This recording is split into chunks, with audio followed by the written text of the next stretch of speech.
The alarm sounded at 3:17 a.m., sharp and sudden, cutting through the dark like a knife. Red lights flashed in a housing unit at USP Lee, a high-security federal prison in Virginia. Officers ran down the concrete hallway. Radios crackled with short, urgent words.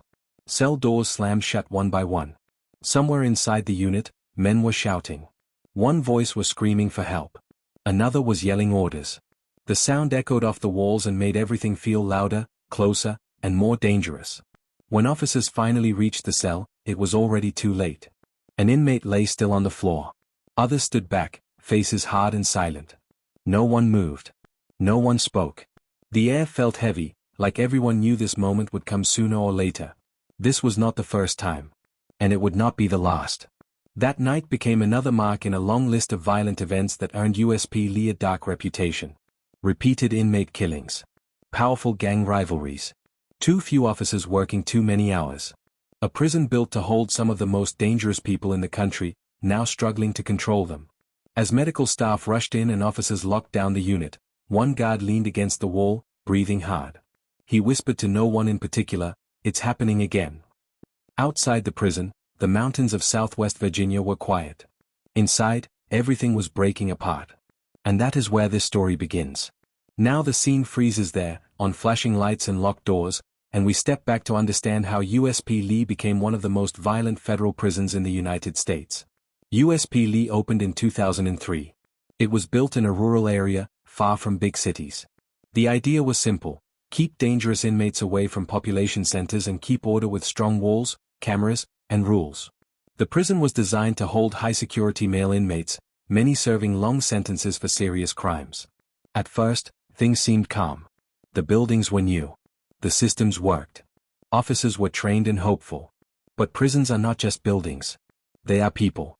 And people bring history, anger, and power struggles with them. Over time, USP Lee began receiving inmates transferred from other federal prisons. Some were sent there because they were hard to manage. Others were sent because of gang ties or violent behavior. Slowly, the balance inside the prison changed. Gangs became stronger. Groups formed along lines of loyalty, protection, and fear. These groups watched everything: who walked where, who talked to whom, who owed what. New inmates learned quickly: pick a side or stay very quiet. The gangs did not need to shout. They used looks, hand signs, and short words. They controlled phones, favors, and sometimes food. They decided who was safe and who was not. At the same time, staffing problems began to grow. Officers worked long shifts. Some units were short 1 or 2 guards. Overtime became normal. Tired officers made mistakes, not because they wanted to, but because they were human. When one officer watched too many inmates alone, danger grew. Small problems became big ones. A missed count. A door closed too slowly. A delay in breaking up an argument. Inside USP Lee, seconds mattered. Inmates noticed. They tested the system. They watched the patterns. They learned when staff changed shifts and when units were weakest. They learned which areas had blind spots and which officers were new. Violence did not start all at once. It crept in. First, there were fights in the yard. Then attacks in common areas. Then ambushes inside cells. Each incident added fear and anger. Each one made the next more likely. Officers tried to respond. Lockdowns were ordered. Units were searched. Inmates were moved. But moving inmates sometimes spread problems instead of stopping them. Rival groups ended up closer together. Old conflicts followed people from unit to unit. The prison felt like it was always one step behind. Inside the cells, men talked at night. They whispered through vents. They passed messages during recreation. They planned. Not everyone planned violence, but enough did. One former officer later said, "You could feel it coming. Like a storm. You didn't know where it would hit, but you knew it would." The turning point came when killings began to happen more often. Each death shook the prison. Each one brought investigations, lockdowns, and news coverage. Families outside asked how this could keep happening in a federal prison. Officers asked the same question. USP Lee became known across the prison system as a place where tension never fully went away. New inmates arrived already afraid. Officers arrived already tired. One day, a group of officers gathered in the break room. The mood was quiet. Someone said, "We're understaffed again tonight." Another replied, "We always are." No one laughed. Still, Life went on inside the prison. Inmates lined up for meals. Officers counted heads. Paperwork was filled out. Radios were checked. The routine never stopped, even when danger lived inside it. Some inmates tried to stay out of trouble.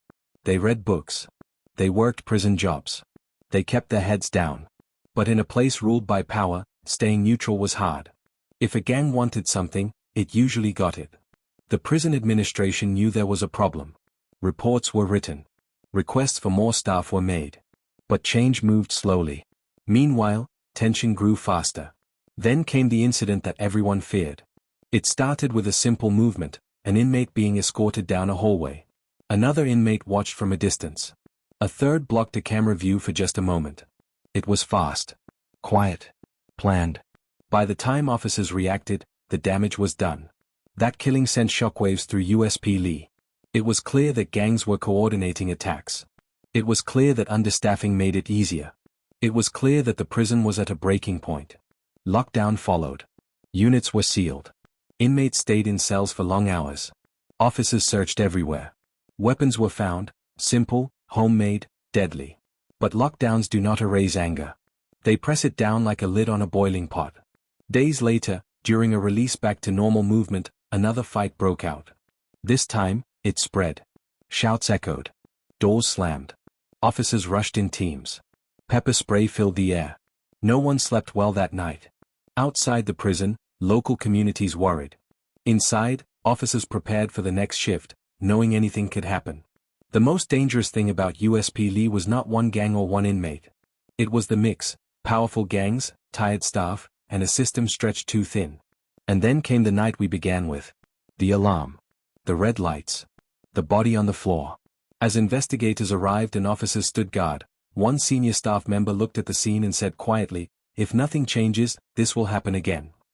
The question hanging in the air was simple but terrifying. What happens next when violence becomes normal? The lockdown lasted longer than anyone expected. At USP Lee, time during a lockdown moves slowly. Minutes feel like hours. Inmates stay inside their cells with the lights on day and night. Officers walk the tiers again and again, counting heads, checking doors, listening for sounds that do not belong. Radios never leave their hands. After the killing, every unit was sealed. Meals were pushed through slots. Recreation was cancelled. Showers were limited. The air felt thick, not just with tension, but with anger that had nowhere to go. Inside their cells, inmates talked through vents and pipes. They tapped messages on walls. They waited. The investigation began immediately. Federal investigators arrived from outside the prison. They wore plain clothes and carried folders thick with reports. They asked questions that officers had asked before. Who was involved? Who knew? Who looked the other way? But prisons keep secrets well. Many inmates refused to speak. Others gave half answers. Some tried to trade information for protection or favors. Sorting truth from lies was hard. Everyone had something to lose. Officers were questioned too. They sat in small rooms and answered the same questions again and again. Were staffing levels correct? Were procedures followed? Did anyone report threats before the attack? Some officers said yes. They had warned supervisors that tensions were rising. They had asked for more staff. They had written reports about gang activity and dangerous pairings of inmates. Those reports existed. They were real. But acting on them took time, and time was something USP Lee did not have. As days passed, the lockdown eased a little. Some inmates were allowed limited movement. That was when the next problem began. Gangs started testing the edges. A door would open a second too long. A guard would turn his head. Two inmates would exchange looks. Nothing obvious, nothing that could be written up. But inside those looks were messages. One officer later explained it like this: it wasn't loud. It was quiet. And quiet is scarier. Understaffing made everything worse. Some shifts ran with fewer officers than planned. Newer officers were placed in tough units. Veterans tried to help, but they were stretched thin. Tired people missed things. One afternoon, during a routine movement, an argument broke out near the phones. It started with words. Then a shove. Officers stepped in quickly and separated the inmates. No one was hurt. On paper, it looked like a small incident. But that argument was not random. It was a message. Later that same day, another inmate was found injured in his cell. He survived, but the attack was clear and deliberate. 2 incidents in one day. The pattern was returning. Administrators ordered more searches. Cells were torn apart. Mattresses were cut open. Floors were tapped for hollow sounds. Officers found homemade weapons, small, sharp, easy to hide. Each weapon told the same story: someone had time, tools, and confidence. Meanwhile, rumors spread among staff. Some said certain gangs were planning something big. Others said an outside order had come in. A few believed that the killing in Chapter 1 was only the beginning, a signal meant to change the balance of power inside the prison. The warden held meetings almost every day. His voice stayed calm, but his eyes showed strain. He knew the prison was walking a thin line. Too much force could explode the situation. Too little control could do the same. Families outside the prison began calling again. News articles appeared. The name USP Lee showed up next to words like violence, gangs, and staff shortages. Inside, the men living behind the walls watched closely. Some inmates wanted protection. They asked to be moved. Others wanted revenge. They blamed rival groups for the lockdown, for the loss of privileges, for the fear. Fear changes people. One quiet inmate, who had stayed out of trouble for years, was approached by a gang member during recreation. The message was simple: choose now. The inmate did not answer. That night, he could not sleep. This was how gangs grew, not always with threats, but with pressure. Join us, and you are safer. Refuse, and you are alone. Officers saw the change. Neutral inmates were disappearing into groups. The yard lines shifted. Seating in common areas changed. Power was moving. Then came the warning. An officer working the night shift noticed something strange. During count, an inmate who was usually loud and restless stood very still. He did not complain. He did not move. His eyes stayed fixed on the door. The officer reported it. Another officer remembered a similar behavior before the last killing. The report reached the shift lieutenant. The lieutenant ordered extra checks. But before anything more could be done, alarms sounded again, this time in a different unit. A fight had broken out in the showers. Officers rushed in fast. Pepper spray filled the narrow space. Inmates shouted and slipped on wet floors. When it was over, 3 inmates were injured. No one died, but the message was clear. The violence was spreading. Investigators began to believe that USP Lee was facing coordinated action, not random fights. Gangs were pushing limits, seeing how far they could go before being stopped. The prison answered with another lockdown. This time, it was tighter. No movement between units. No group recreation. Officers worked double shifts. Fatigue set in. One officer fell asleep at his post for a few seconds. Nothing happened, but it scared him.